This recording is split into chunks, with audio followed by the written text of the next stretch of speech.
Bom, aula 30. Eu coloquei uma foto no fundo, né, que encontrei na internet, de uma usina de biodiesel. As usinas de biodiesel, elas também podem ter uma indústria à parte do processamento das suas matérias-primas, né? Que vocês podem ver, por exemplo, tem uns silos, tem toda uma estrutura de recepção de grãos. Então, pode ter uma indústria à parte, né, para processamento, para produção de óleo e também de farelo. Farelo usado para alimentação animal. Óleo de soja, né, geralmente possui aí 20% de óleo e 80% de farelo. Então, há uma grande vantagem nisso, né, porque há um controle de qualidade do processo, tá? Então, esse óleo, sabe-se que esse óleo pode ser vendido, comercializado também para alimentação humana, e para alimentação humana, o controle de qualidade é maior, visto que tem um número maior de processos de purificação, tá? O óleo possui uma qualidade superior. E para o biodiesel também tem processo de purificação, mas menos processo do que comparando a indústria voltado aos alimentos. E aí tem pequenas participações em outras indústrias específicas aí indústrias químicas muito específicas, muito pontuais. Então, vou compartilhar aqui o material com vocês. Eu tinha parado nesta apresentação aqui. O que vocês podem ver, né, que são estruturas moleculares muito grandes, os triglicerídeos, que são alguns dos principais componentes dos óleos e gorduras. Pode ser que eu esteja enganado, mas os dois principais componentes são os triglicerídeos e os ácidos graxos. Por que tem esse nome triglicerídeos? Porque forma como se fosse um garfo, tá? Onde tem a base que sustenta os três ramos. Então, aqui, por exemplo, em cima, né, que chama de oleína, né, que eu peguei na literatura oleína, e embaixo estearina, né? Óleo é qualquer lipídio, né, que está em temperatura na temperatura ambiente está em estado líquido, ao passo que a gordura na temperatura ambiente está em estado sólido. Então, o que vocês podem ver, né, que as bases são iguais em ambas, em azul, né? Isto é, em azul tem 3 carbonos, 5 hidrogênios e 3 oxigênios, né? Depois delas, né, tem um carbono, um oxigênio, ligação dupla com carbono. Até aí, qualquer triglicerídeo possui estas estruturas, né? Qualquer triglicerídeo possui aí, contabilizando, né, 6 carbonos, 5 hidrogênios e 6 oxigênios. Ótimo. Depois disso, cada um tem um ramo, né? A diferença entre cada um dos ramos, a diferença entre cada um dos triglicerídeos está pelo seu número de carbonos, número de hidrogênios e a presença ou não de ligações duplas e, raramente, ligações triplas. Então, por exemplo, em cima, né, que podemos dizer que é uma gordura insaturada, desculpa, um lipídio insaturado. Por que eu sei que é insaturado? Porque tem pelo menos uma ligação dupla. Aqui tem duas. Vocês podem ver que cada ramo possui estruturas diferentes. Tá? No mesmo triglicerídeo possui ramos de características diferentes. Ao contrário daqui de baixo, que os 3 ramos possuem o mesmo número de carbonos e hidrogênios. Pode acontecer também, tá? Nada impede. Agora, em cima, não. Em cima, por exemplo, tem 1, 2, 3, 4, 5, 6, 7, 8, 9. Entre o carbono 8 e o carbono 9 tem uma ligação dupla. 10, 11, 12, 13, 14, 15, 16. Por exemplo, o ramo de cima aqui tem 17 carbonos, tá? Talvez aqui embaixo tenha também, e aqui no meio, sei lá, batendo o olho, 15, 16, tá? Então, é comum entre os triglicerídeos possuir, né, ligações duplas, podendo também não ter, como embaixo, raramente ligações triplas e até mesmo 2 ou mais ligações duplas no mesmo ramo. Pode acontecer também. Tá? Então, há diferenças entre os triglicerídeos, né, de acordo com o número de carbonos, hidrogênio por consequência, e ligações duplas ou até mesmo ligações triplas. E com isso gera uma consequência, que são ésteres diferentes entre si. Porque vocês estão vendo que os triglicerídeos estão diferentes, e os seus ramos também são diferentes entre si. E por exemplo, se pensar, né, na transesterificação, onde a conversão de triglicerídeos em ésteres, os ésteres também vão ficar diferentes. Por quê? Porque vai formar ésteres com ligações duplas e ésteres apenas com ligações simples. Esse é o grande desafio da indústria do biodiesel, porque você vai produzir um biodiesel com características diferentes entre si. Não é a mesma coisa que o etanol, que Etanol, que é uma molécula, C2H5H. Agora, o biodiesel não. O biodiesel é composto especialmente quase que exclusivamente de ésteres, só que existem diferentes ésteres entre si, devido às diferentes estruturas moleculares dos diferentes triglicerídeos de acordo com as diferentes matérias-primas. Tá? Então, por exemplo, a estrutura molecular de um triglicerídeo típico do óleo de soja é diferente do óleo de amendoim, que é diferente do óleo de dendê, e assim por diante. Por exemplo, o óleo de soja ele tem mais ligações duplas que qualquer gordura de origem animal. Né? Gordura de origem animal dificilmente tem ligações duplas, mas tem lipídios, né? Vamos dizer, óleos de origem vegetal, por exemplo, óleo de coco, que praticamente não tem ligações duplas. Ela é 98% gordura saturada. Por exemplo, gordura, sebo bovino, gordura de frango, gordura de aves é praticamente apenas gordura saturada. Mesma coisa que óleo de coco. Agora, o óleo de soja, ela tem várias ligações simples, várias ligações duplas, então uma gordura podendo ser monoinsaturada se tiver apenas uma ligação dupla, ou poliinsaturada se tiver duas ou mais ligações duplas. E isso aparece muitas vezes nos rótulos dos alimentos, né? Óleos, azeite, né? Por exemplo, óleo de dendê é predominantemente gordura saturada, tá? Então, fala-se muito, né, que tem mais gordura poliinsaturada, é mais saudável. Tem essas discussões também, né? Então, o que acontece? Triglicerídeos, em geral, têm uma estrutura molecular grande, que vai em torno de 600 a 1.000 gramas por mol, e é dessa forma. Mas também nós encontramos diglicerídeos e monoglicerídeos. Diglicerídeos tem dois desses ramos grandes, só que o terceiro ramo não tem esse ramo e não tem também o C ligação dupla O. Então, esse O que está em azul, ele é conectado direto com OH. Né? Não, falei besteira. Não, o O é conectado apenas com H. É como está aqui, ó. Então, o diglicerídeo, ele tem assim, o OH. Né? Aí é muito comum ver na literatura, em vez de ter os ramos enormes, aparece assim, R1, R2, R3. Ou, por exemplo, nos diglicerídeos apenas dois R's e no monoglicerídeo apenas um R. Por quê? R de radical. É só para simplificar. Tá? Então, esses ramos enormes, cada um desses ramos enormes é R1, R2, R3 na literatura. Então, o diglicerídeo, que também encontra-se naturalmente nos óleos e gorduras, em vez de ter esse ramo enorme, tem apenas depois a ligação simples, a O, que vocês estão vendo aqui em azul, tem um H mais um hidrogênio. E o monoglicerídeo tem apenas um ramo grande, e aí do meio, por exemplo, é apenas um H, e o de baixo apenas outro H também, conforme vocês podem ver aqui. Também é encontrado em pequenas quantidades de óleos e gorduras. Tá? E a cada desintegração dos di e monoglicerídeos, forma aí os ésteres. Né? Então, por exemplo, um triglicerídeo, uma molécula de triglicerídeo, pode formar uma molécula de triglicerídeo, pode formar 3 moléculas de ésteres, um diglicerídeo formar 2 moléculas de ésteres, e o monoglicerídeo é uma molécula de éster. Tá? E vocês podem ver aqui, né, só um processo, né, em que é muito comum na produção de margarina, hidrogenação de lipídios. Fala-se muito em hidrogenação de gorduras. O que é isso? É vocês inserirem hidrogênio para acabar com as ligações duplas e ficar apenas ligações simples.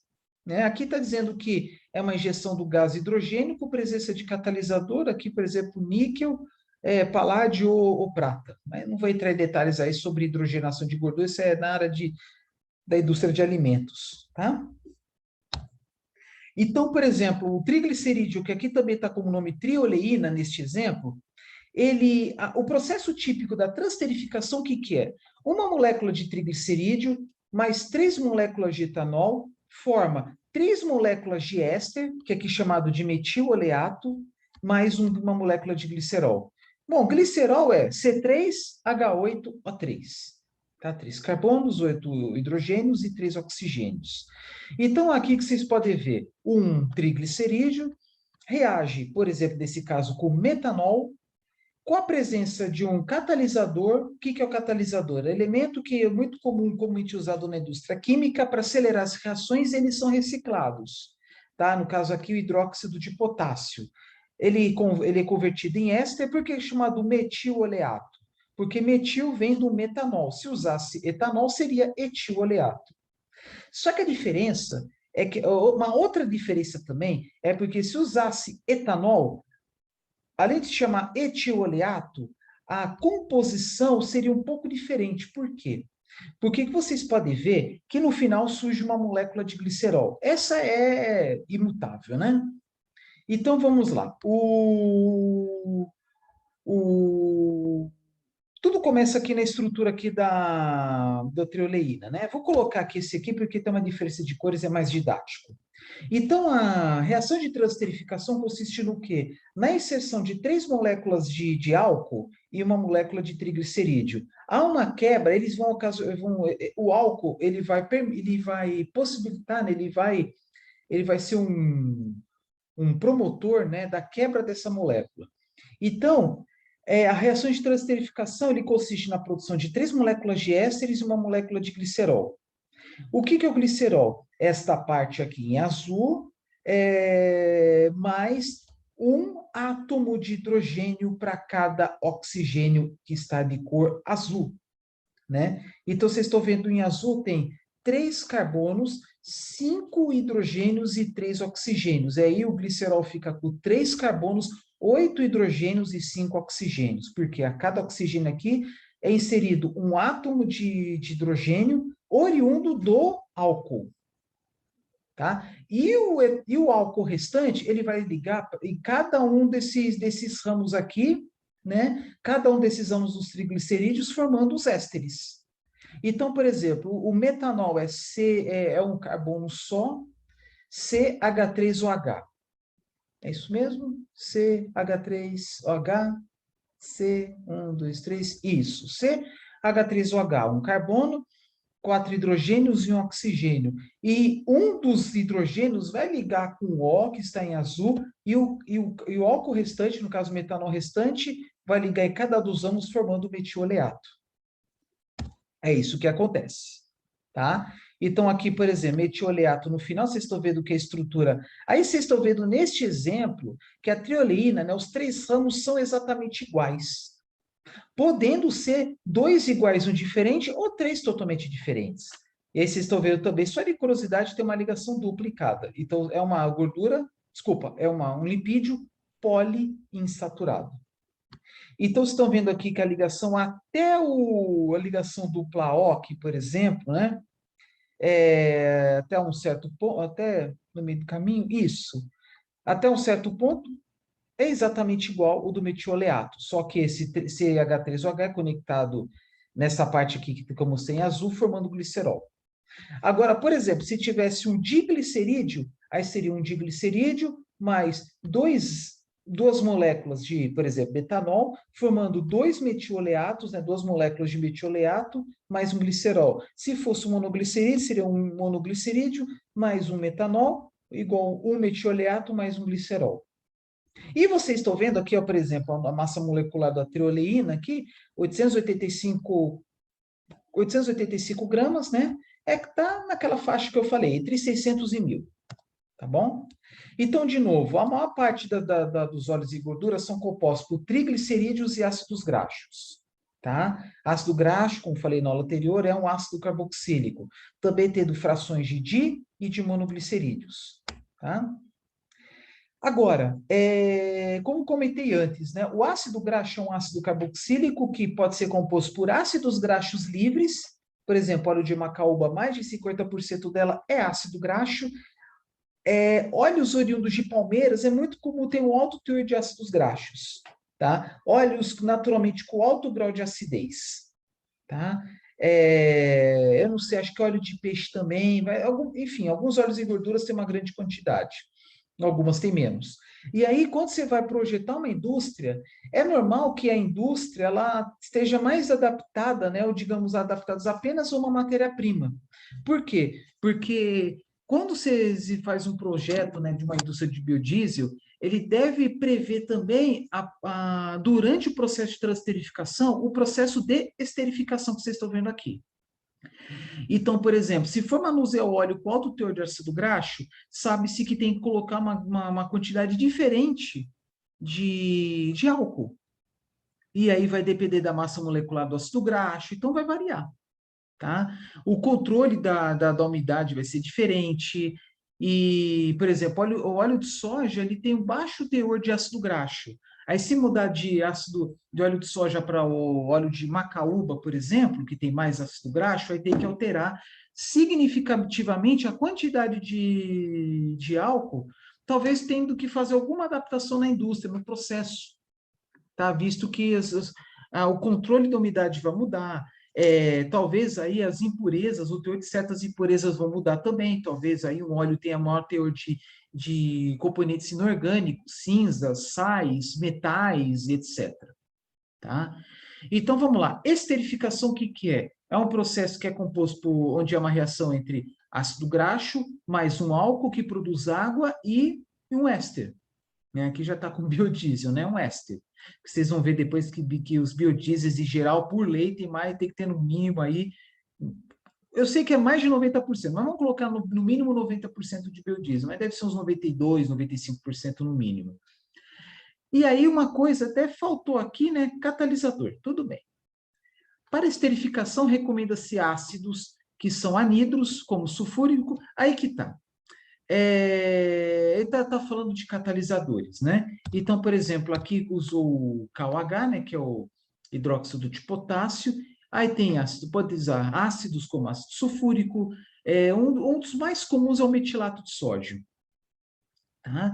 Então, o seu uso vai depender do quê? Do seu custo e do domínio que a indústria possui, né? Porque cada um, com certeza, tem lá suas vantagens, suas desvantagens, que é a questão de custo, a quantidade necessária de catalisador por quantidade de matéria-prima, a facilidade ou dificuldade de reprocessamento, né? De purificação, enfim, né? Porque muitas indústrias químicas, elas possuem processos, né? Principalmente após as reações químicas de purificação, onde há a possibilidade de fazer a recirculação, no caso aí, a recirculação dos catalisadores e também a recirculação de frações de reagentes que não reagiram. Então, é muito comum, por exemplo, na indústria química, falar em fator de utilização. Por exemplo, fator de utilização da trioleína e do metanol é de 80%. Então, utiliza 80% da matéria-prima, não reage 20%, e aí tem que passar por alguns processos, né, de purificação, separação, para que você consiga reaproveitar os 20% restantes. E aí existem vários processos de separação, desde separações mecânicas, como filtração, que não é o caso aqui, né? Filtração, centrifugação também, mas também tem processo de separação, digamos, físico-químicos, né? O principal é destilação, por exemplo, destilação fracionada, destilação a vácuo, que nem tem na indústria petroquímica. Então, as usinas de biodiesel, em geral, todas elas têm uma torre de destilação, tá? Para separar por temperatura, né? Por diferença de temperatura, diferença de ponto de ebulição, as diferentes frações. Sabe-se que quanto maior a massa molecular, quanto maior a massa molecular, a tendência do ponto de ebulição ser maior. Então, por exemplo, num processo como esse aí, depois da transesterificação e também da esterificação que pode ocorrer, pode não, geralmente ocorre no mesmo tanque, né, no mesmo reator. Os álcoois, né, eles possuem ponto de ebulição baixos. Por exemplo, metanol, não lembro de cabeça, mas deve ter uns 68, 70 graus Celsius o seu ponto de ebulição. Né? O etanol, um pouco mais alto. Água, a pressão atmosférica, né, são 100 graus, né? Mas como a grande maioria das usinas estão no interior do Brasil, né, então o ponto de ebulição da água é no mínimo uns 92 graus Celsius. E os óleos demoram mais, então depois da destilação sempre continuam, né, no estado como eles estavam, né? Mas geralmente nas torres de destilação não vão 100% do 100% do biodiesel produzido, né? Ele vai aquela fração, né, que são os subprodutos, ou também chamado de coprodutos, porque onde eu quero chegar? Se vocês forem ver pelo número de massa, tal, a porcentagem, vocês estão vendo que assim, a massa de triglicerídeo é mais ou menos igual do biodiesel. Vocês estão vendo aqui, né? Era 885, foi para 809, quase 890 gramas, uma diferença muito pequena. Batendo no olho assim, gente, é em torno assim de 90% em massa dos produtos da transterificação, pelo menos na teoria, 90% é biodiesel, né, isto é, ésteres, e 10% é glicerol. Só que, só que nas reações também há um pouco de água, vocês estão vendo aqui na esterificação, a formação de água como produto, pequeno, mas tem, e também aquela parcela dos reagentes que não reagiram, como falei agora há pouco. O glicerol, popularmente chamado de glicerina, né? Glicerina é um nome mais comercial, é aquele produto que você encontra na farmácia. Na farmácia não é 100% glicerol, mas é 99, 98%, né? Aquele produto é transparente, né? Altamente viscoso, um pouco mais denso do que a água. A água é densidade de 1, glicerina em torno de 1,3. Então, quando sai lá do processo, né, da transterificação, esterificação no reator, ele sai muito escuro, tá? Ele sai, às vezes, menos de 50% de glicerol. Por quê? Tem frações de metanol, tem frações de óleo que não reagiu, tem frações de catalisadores, fração de água. Então, essa parcela, ela vai para separações, né, para os processos, né, de destilação, principalmente, centrifugação, etc., para conseguir recuperar, né, como falei agora, né, para conseguir recuperar frações que não reagiram, recuperar o catalisador para ser reprocessado e reaproveitado, purificado e reaproveitado, retira-se a água e depois o glicerol pode ser comercializado para mercados mais específicos, aí mais daqui a uns 2 vídeos eu vou falar sobre isso, tá?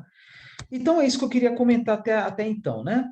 Aí tem vários catalisadores, metilato de sódio é um dos mais, talvez o mais comum no Brasil, tem KOH, tem hidróxido de flúor, hidróxido de sódio, e ácidos como aqui, metano sulfônico, sulfúrico, etc. Mas claro que tem que tomar cuidado, porque será que esses produtos, será que pode usar qualquer catalisador nos reatores? Aí tem aqui a questão da reatividade, né, dos materiais, das vedações, das guarnições, das mangueiras, enfim. Usa-se óxidos como alumina, Al2O3, dopado com óxido de zinco, óxido de estanho. Eu não vou entrar em detalhes aqui, mas tem os conceitos aí de catalisadores homogêneos e heterogêneos, né? Enfim, tá? Então, por exemplo, aqui neste caso, esquema do processo de obtenção de biodiesel por esterificação de uma corrente ácida oriunda da neutralização do óleo de palma. O óleo de palma, como eu disse, ele tem um alto teor de ácidos graxos. Isso é da natureza do óleo de palma, ou também chamado de dendê. Um fator que contribui muito para o aumento do teor de ácido graxo é o armazenamento. Por exemplo, óleo de palma, ele se oxida muito rápido, ele se degrada muito rápido. Então, ele deve ser coletado, né, nas palmáceas, coletado e industrializado rapidamente para não sofrer um processo de degradação, que é principalmente de oxidação. E aí, no caminho, pode haver um aumento do teor de ácido graxo. Então, o teor de ácido graxo depende naturalmente é oriundo da própria matéria-prima, mas também pode ter um aumento durante o seu armazenamento. Então, é natural, por exemplo, que extrai o óleo e seja usado rapidamente.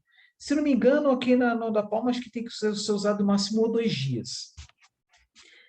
E aí tem aquele negócio de o óleo ficar mais rançoso, absorver mais, ter as reações químicas, oxidação, aí fica um processo cada vez mais difícil, tanto para voltar à produção de alimentos, como também para a produção de biodiesel, tá?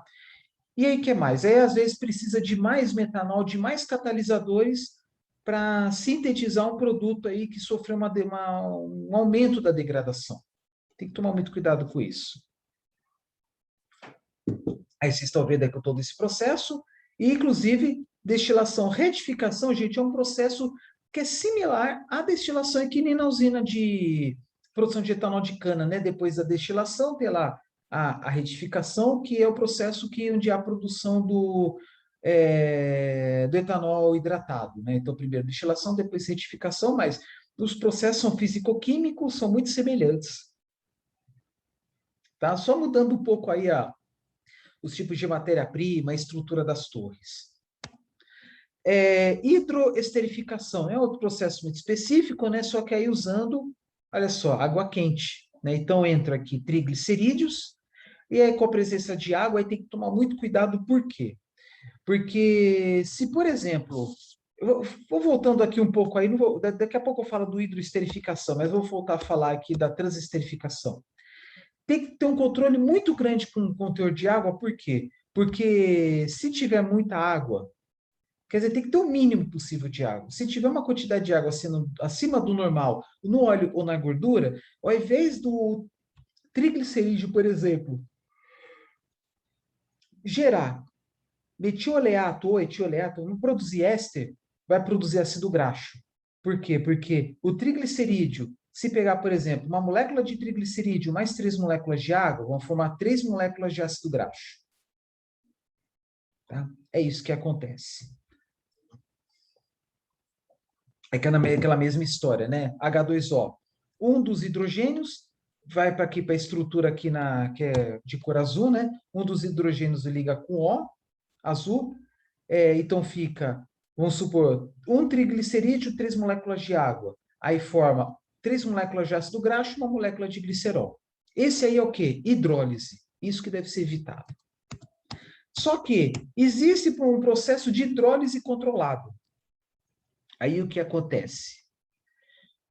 Isso aqui, ele é interessante, esse processo que eu vou falar agora, ele é interessante para óleos onde há um teor de ácido graxo maior que o de triglicerídeo. Como, por exemplo, eu falei óleo de macaúba e, dando exemplo aqui, óleo de dendê, que parece ser 80% ácido graxo.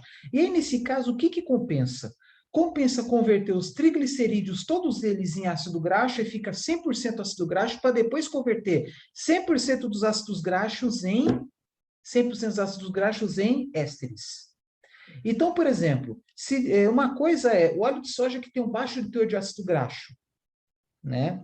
E aí você coloca uma quantidade um pouco diferente, aí, então, vamos dizer, um pouco a mais, né? Acho que na prática vai ter que ter um pouco a mais de álcool, né? Para produzir diretamente ésteres. Agora, aqui nesse caso, convém converter um pouco desses triglicerídeos naturais, né? Livres, né? Que tem, em ácidos graxos, aí fica 100% de ácido graxo, aí depois partir apenas para o processo de esterificação. Tá? Essa é a realidade. Então, o que vocês estão vendo aqui? Insere-se água quente no hidrolisador, mistura de água quente com triglicerídeo, forma ácidos graxos, aí depois passa por um reator de esterificação e aí depois produz o éster. Basicamente é o que está dizendo aqui. Só que por que tem tantos detalhes? Porque está previsto também os processos de recuperação dos reagentes que não reagiram e também recuperação dos catalisadores.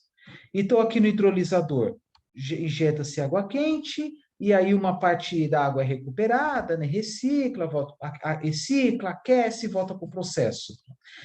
Ácidos graxos é aquela história que eu comentei, que num processo só, num reator só, você não consegue 100% do processo, então um pouquinho de água fica aqui nesse ciclo e há uma recuperação da água restante.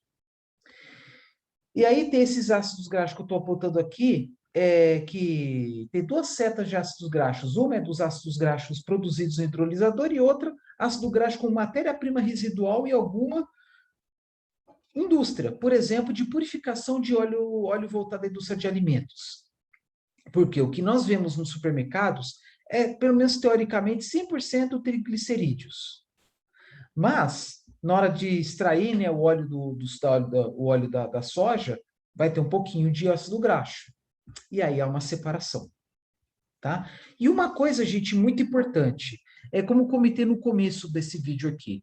Os óleos, em geral, são compostos por vitaminas, proteínas, sais minerais, cinzas, metais, água, enfim. E numa indústria de biodiesel, né, vai ser aproveitado apenas o quê? Triglicerídeos, diglicerídeos, monoglicerídeos e ácidos graxos. E o restante?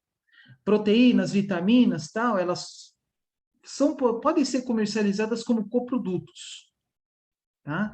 E aí, por exemplo, no óleo de soja, ele, por exemplo, se recupera o tocoferol, que é mais conhecido como vitamina D. Não, vitamina D ou vitamina E? Vou procurar aqui na literatura, aqui. Só um momentinho. É só uma dúvida aqui. Eu sempre confundo. E aí tem alfa-tocoferol, beta-tocoferol, não vou entrar em detalhes aqui, né? Vamos lá. Se não me engano, é vitamina E. Isso mesmo, vitamina E. Eu sempre esqueço, tá? Então, vamos lá, vou compartilhar novamente. Tá, estão vendo aqui a minha colinha. Estava aqui. Então, uma parcela pequena, né, do óleo, né, ele é reaproveitado, então você pode comercializar, por exemplo, o tocoferol, que é a vitamina E, que pode ser vendido para a indústria de alimentos, né, porque o tocoferol ele é um conservante natural, e também vendido para a indústria nutracêutica, que é aquele que transforma em cápsulas, né? Entre outras vitaminas, entre outros nutrientes, tá bom? Então, o que mais? Aí tem esses ácidos graxos aqui em cima, né, como eu falei antes, né, que é oriundo de algum processo de purificação, tá? Por exemplo, aquele setor que produz óleo para a indústria de alimentos, então retira ácido graxo e insere na esterificação. Ou também uma outra indústria, por algum motivo, vendendo, né, o ácido graxo como como material residual.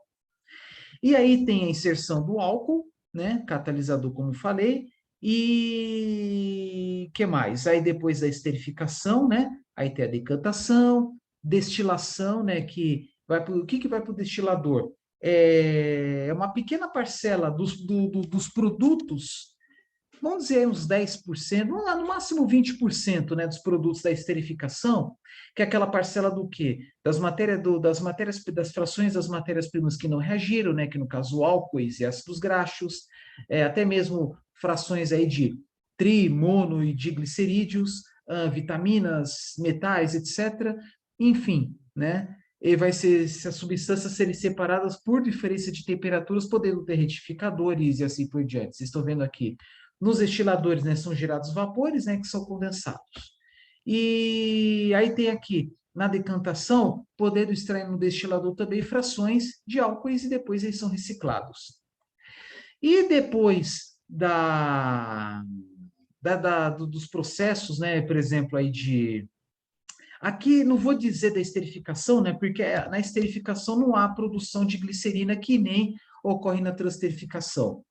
Mas aqui consegue-se, mas frações pequenas, né? É possível extrair glicerina no hidrolisador.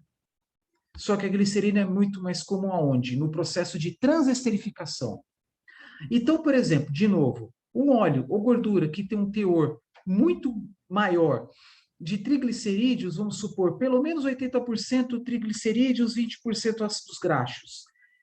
A glicerina é o principal coproduto. Tá? Agora, numa indústria onde predominam os ácidos graxos, por exemplo, 20% triglicerídeos, 80% ácidos graxos, então convém converter esses triglicerídeos em ácidos graxos, aí sim tem produção de glicerina, por quê? Que eu falei agora há pouco. Uma molécula de triglicerídeo mais 3 moléculas de água forma 3 moléculas de ácido graxo e uma molécula de glicerina. Só que, claro, na produção de biodiesel usando ácidos graxos, a quantidade de glicerina é muito menor. Tá? O nome glicerol ele é muito mais comum quando você leva em consideração apenas a molécula C3H8O3. A glicerina já é o produto assim, mais comercial, mas na indústria fala-se muito do resíduo glicérico, que é sim aquele material rico em glicerol, mas ainda com muitas impurezas. Então tem a glicerina bruta, que é um cheiro bem desagradável, cor escura, mas também a maioria, geralmente a grande maioria das indústrias de biodiesel no Brasil, que eu até contei agora há pouco, antes de começar esse vídeo, deve ter em torno de 60, deve ter umas 60, eu vi o mapa que vou mostrar daqui a pouco, estava 60. Variam sempre um pouco aí, para mais ou para menos. Mas a grande maioria das indústrias, elas comercializam o que chama de glicerina loira. O que é isso? é uma glicerina mais amarelada, com menos impurezas. Aí já falei 80, 90% de glicerol, tá? Que esse sim é comercializado em torno aí de 150 a US$ 200 a tonelada. Aí, se passar por mais processo de purificação, aí fica uma glicerina pura e consegue aí facilmente US$ 1.000, US$ 1.500 a tonelada, tá? Mas só que a grande maioria das usinas no Brasil, elas comercializam, até mesmo exportam para a China, para a Malásia, por exemplo, talvez Tailândia também, para as usinas, porque lá na Ásia que tem, que detém aí a maior participação aí do processo de purificação da glicerina no mundo, né? Espero ter ficado bem claro aqui. Aí, é o processo, né, de transesterificação, né? Aí vocês estão vendo aqui catalisador hidróxido de sódio ou de potássio, mas tem outros aí, esses aí são hidróxidos, aí tem ácidos, tem metilatos, enfim, né? Então, aqui eu falei, ó, resíduo glicérico, né, que é o que sai geralmente é uma glicerina loira e a glicerina pura, né, destilada. E todo esse processo, né, de recuperação de álcoois que não reagiram, tudo isso que eu falei agora há pouco. Esse aí já está em inglês, né? Mas aqui é levando em consideração o uso do óleo de palma, que é muito comum em países do Sudeste Asiático, como Indonésia e Malásia. Então, aqui, por exemplo, entra o óleo de palma, também é chamado de óleo de dendê, e entra como catalisador H3POH, que é um ácido fosfórico. Não sei se é exatamente fosfórico, fosforoso, enfim, né? Claro que antes, né, de ser usado no reator mesmo para transesterificar ou para esterificar, né, passa por um tratamento, aqui está uma lavagem, secagem, enfim, né? É muito comum, por exemplo, óleo chega na indústria, ele passa por tipo um processo de secagem, né? Insere-se aí calor, né, para 100 até 120 graus, né, extrair toda a água, ou praticamente toda a água, né? E aí tem o processo aqui, por exemplo, de separação dos ácidos graxos.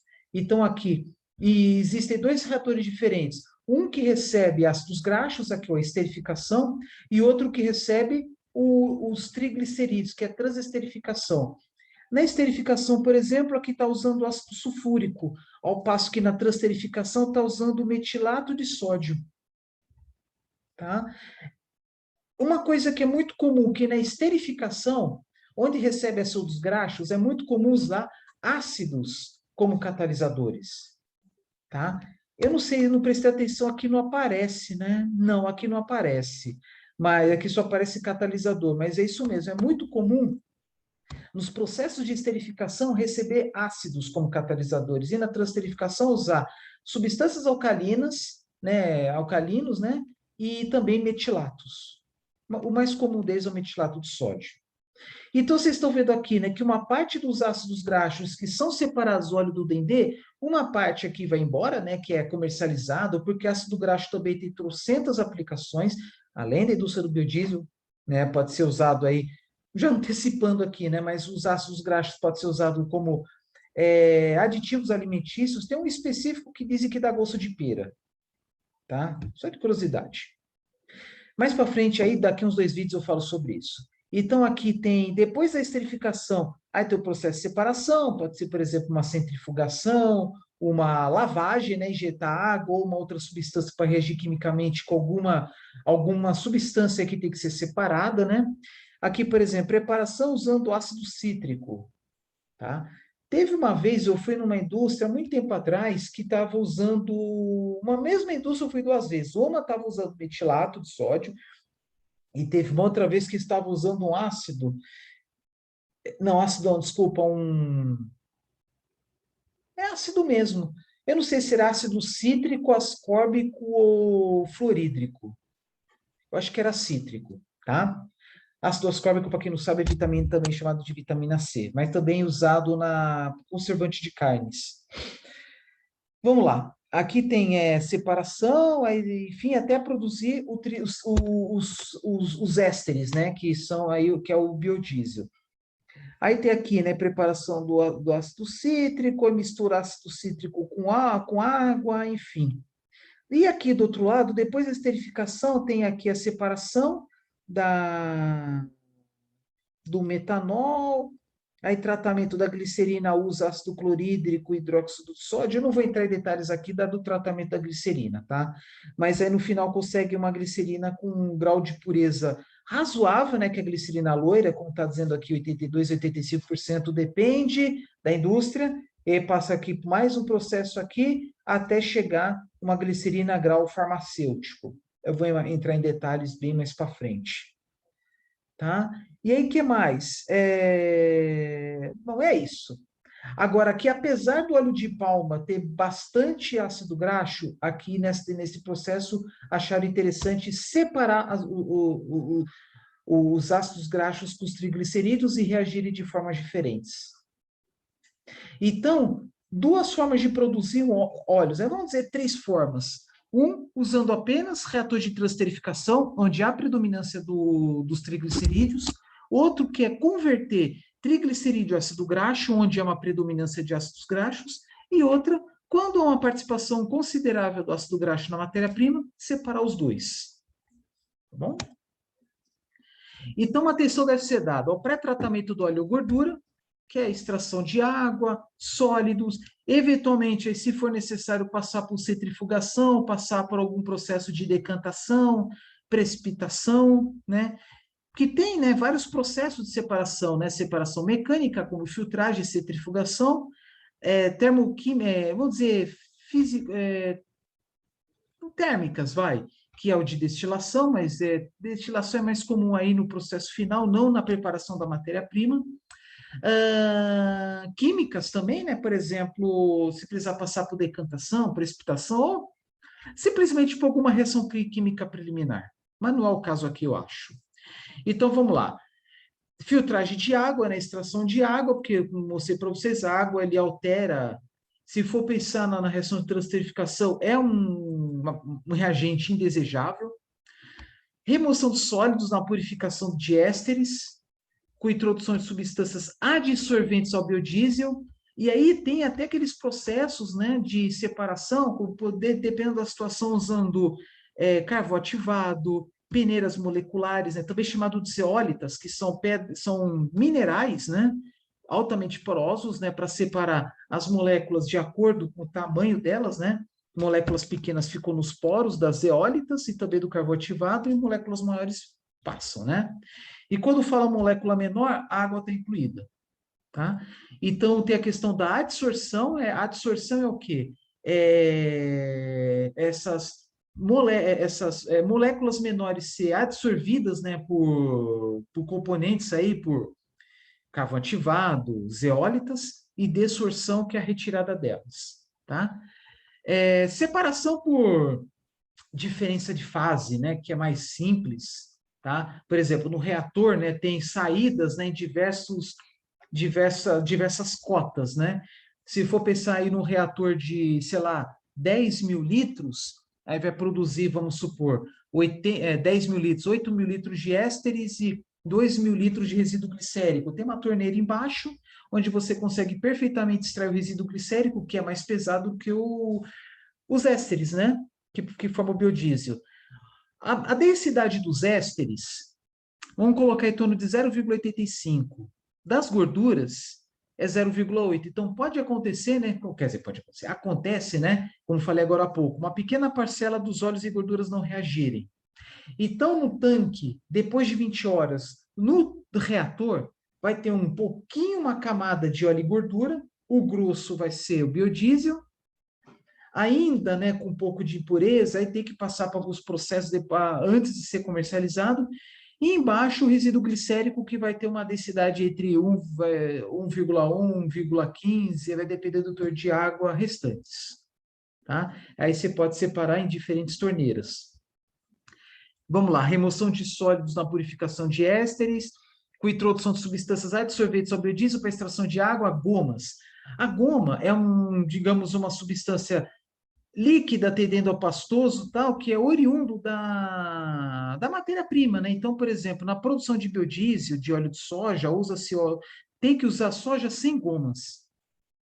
Que a goma nada mais é do que aquelas substâncias que não são usadas na indústria do biodiesel, que podem ser purificadas, né, processadas por uma outra indústria de alimentos, por exemplo. Tem lá vitaminas, proteínas, todas aquelas substâncias que eu falei agora há pouco. Sabões, aí que é complicado, porque sabão ele é formado devido à grande quantidade de sódio. Então, por exemplo, a reação mais simples da produção, a produção mais simples do sabão que nós conhecemos, né? Vocês podem observar muitas receitas por aí em que usam óleo, por exemplo, óleo de fritura, podendo usar óleo natural também, mas ninguém faz isso, né? Porque não compensa financeiramente, né? Então é muito mais comum usar óleo de fritura, podendo fazer sabão usando gordura de hambúrguer, de bacon, enfim. Então pode fazer sabão usando óleo ou gordura. Só que sempre na produção de sabão, né, a reação mais comum é o quê? É óleo ou gordura, mais água, mais soda cáustica, que é o hidróxido de sódio. Então, para a produção de sabão, além da água, usa-se sódio. Então, tem que ter um controle também do uso do sódio, né? Desculpa, tem que ter um controle também do teor de sódio na matéria-prima. Então, de alguma forma, né, busca-se eliminar o sódio. Por quê? Porque no processo, se não controlar o sódio e nem a água, vai formar moléculas de sabão. Aí imagina, né? O combustível biodiesel entra no motor, tem lá resquício de sabão e resquício de sabão entope o bico injetor do motor a diesel. Joinha, né? Para não dizer o contrário. Então, retira-se, mas mesmo assim, é inevitável, às vezes acontece produzir uma pequena quantidade de sabão, aí tem que ser retirado. Aí tem glicerina residual, porque produz entre 10% e 15% de glicerina, e aí tem que ser separada, né? Lógico, do biodiesel, né? Uma separação muito simples, por meio de decantação, né? Porque a glicerina tem... O glicerol, a substância, a molécula tem uma densidade entre 1,2 e 1,25. E os ésteres, né? Aproximadamente 0,85. Então, não é muito difícil. Como a reação de transesterificação e também de esterificação são reações lentas, então tem lá, você coloca lá as matérias-primas, tem lá os agitadores, né? Fica agitando até um certo ponto e depois fica horas e horas decantando. Cada um para o seu canto. É que nem o vídeo anterior que eu mostrei lá o potão lá de óleo, de gordura de bacon, né? Deixa lá 1 ou 2 dias, vai formar as diferentes fases. Por quê? Porque as gorduras são compostas por diferentes substâncias, né? E aí tem a separação de metais, óleos que não reagiram, sais, catalisadores, etc., além do uso de filtros diversos. A filtração é um processo mais mecânico, né? As principais substâncias adsorventes são sílica e terra de atomácea. Tá? São as zeólitas, né? É que zeólita é um termo muito comum assim com matérias-primas de origem mineral adsorventes e que ocorre a separação, né, depois de saturar, né? Ocorre a dessorção, né, isto é, retirada dos componentes que foram absorvidos, a separação se dá por alta temperatura. Por isso que zeólita, na lito, no grego é pedra, e zeo é calor. Tá? E purificação com carvão ativado para o branqueamento da glicerina. Tá, até escrevi errado aqui, eu vou só arrumar. Bom, aqui, por exemplo, um processo de transesterificação que ocorre em laboratório, né? Então, por exemplo, em laboratório, né, o que você pode simular? As diferentes, pode ser desenvolver as transesterificações usando diferentes matérias-primas, diferentes composições, né? Diferença de composição entre álcoois e os óleos ou gorduras, e também diferentes teores de catalisadores. Existem aí dezenas de catalisadores podendo trabalhar aí óleos e álcoois, né? Desculpa, lipídios e álcoois em diferentes proporções, mas basicamente é 10:1, 9:1, 8:1, mais ou menos. Tá? É que nem vocês viram aqui, né? Que em torno aí aqui vocês estão vendo, né? Quase 900 gramas de triglicerídeo para 96 de metanol, então em torno de proporção em massa de 9:1.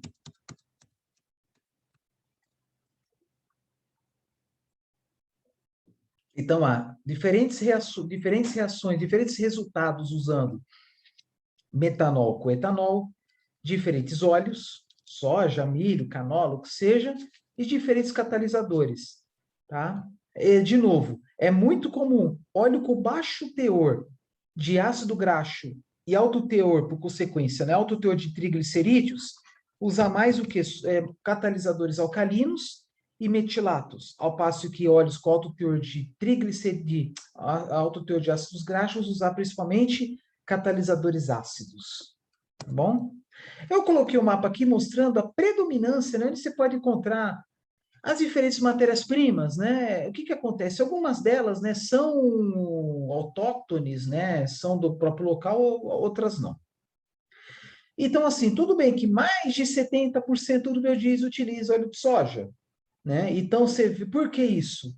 Porque houve uma predominância da produção do produção de biodiesel oriundo do óleo de soja. Porque desde a década de 70 houve não a predominância, né, mas uma participação bastante grande da soja na agricultura. Porque houve uma expansão, né? Tudo bem que antes da década de 70 já tinha soja, mas o crescimento vertiginoso começou na década de 70.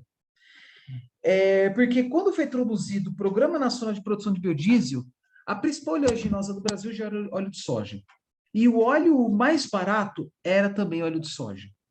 No começo, havia uma preocupação muito grande em diversificar as matérias-primas, só que, infelizmente, isso não deu certo.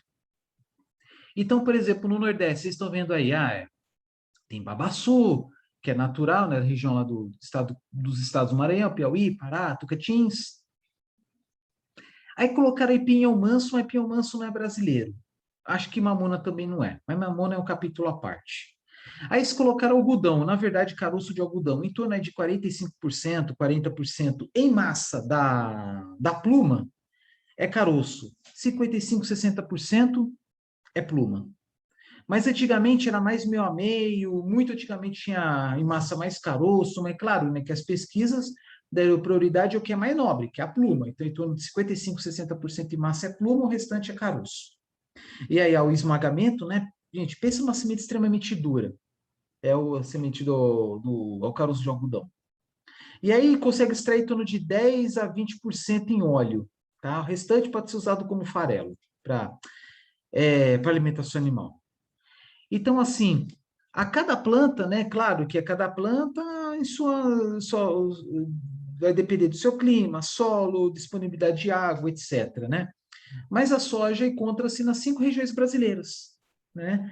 E recentemente tem aumentado muito a sua participação no estado de São Paulo, feliz ou infelizmente. Eu falo infelizmente também porque devido aí à crise a problemas, né, de determinadas culturas agrícolas, houve a introdução da soja. Quando eu falo problemas, assim, até mesmo questão de preço, fixação de preço do produto no mercado, dependendo da ocasião. Eu falo isso porque no estado de São Paulo tem alguns lugares que onde antes predominava a cana e também a cultura do feijão, tem mais soja. Mas isso é um capítulo à parte. Então, por exemplo, a soja se encontra em regiões aí. Bom, como falei, nas 5 regiões, a maior produtora é o estado do Mato Grosso, o segundo, se não me engano, é o Paraná, mas tem bastante soja no Rio Grande do Sul, Goiás, Mato Grosso do Sul, Minas Gerais, Bahia, Maranhão, Piauí, Tocantins. E em quantidades menores aí, talvez no Pará, Pará acho que tem um pouco, não, Pará tem um pouco sim, tá? Inclusive na região de Santarém. Um pouco no estado de Rondônia, e um pouco também, como falei agora, no estado de São Paulo. Tá? Então, de novo, Mato Grosso, Paraná, Rio Grande do Sul, Goiás, Mato Grosso do Sul, Bahia, Piauí, Maranhão, não necessariamente nessa mesma ordem, Tocantins, Minas, São Paulo, enfim, né? E é por isso, como falei antes, né, que você vê mais o principal produtor nacional de biodiesel é Mato Grosso, devido à proximidade da matéria-prima, no caso, soja, né, seu óleo. Então, vamos lá. Aí vocês podem ver, centro-oeste, gado. Então, tem uma produção até considerável de biodiesel oriundo do ser bovino, né, em estados onde há grandes criações aí, por exemplo, Mato Grosso do Sul. Tá? Só de curiosidade, eu não sei se mudou, mas até então, até uns anos atrás, a maior usina de produtora de biodiesel de sebo bovino do mundo estava localizado, está localizado, associado a um frigorífico na cidade de Lins, no interior de São Paulo. Tá? Mas como eu falei anteriormente, o Programa Nacional de Produção de Biodiesel, ele tinha por objetivo também não apenas a fixação do biodiesel no mercado, mas também a fixação mas também o aumento, a expansão de culturas familiares. Aí foi até criado o tal do selo combustível social para aumentar, para dar um valor maior à matéria-prima aos agricultores, mas desde que certifique que é oriundo de agricultura familiar, enfim, né? Aí no começo aí houve uma ideia, né? Tiveram uma ideia de diversificar as matérias-primas, né? Mas infelizmente isso não aconteceu, né? Tem vários motivos, né? Eu vou falar isso no próximo vídeo, o porquê que isso não aconteceu. Mas, por exemplo, também é devido aí às características, né, específicas de cada óleo.